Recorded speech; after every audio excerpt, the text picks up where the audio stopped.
The department said our drone pilots are highly skilled in their role while maintaining visual of the subject.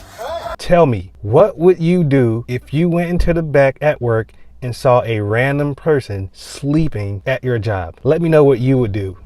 A police drone gave us a bird's eye view of an unusual scene at a Target store. Arizona's Glendale Police Department shared video.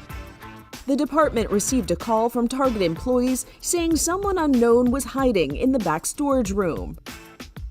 Cops responded by sending their drone in before the officers. Authorities say the man was sleeping. Now that is genius. That is some good technology there. Instead of going in there, not knowing what you're going to come up against, you send the drone to do it. That is some futuristic stuff. I like that.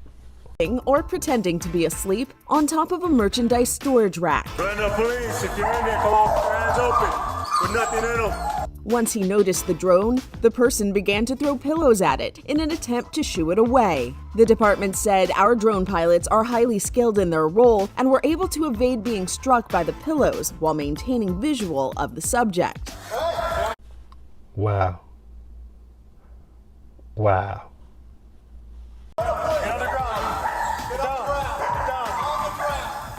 Amongst the red carts and Target backstock, the unnamed man was taken into custody.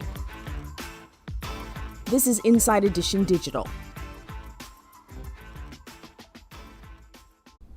That was very interesting. That was quite a story to see. If you got any crazy stories from work, leave it in the comments. I would love to read them, love to hear about it. Also, don't forget to like this video and share this video, and I'll see you in the next one. God bless you.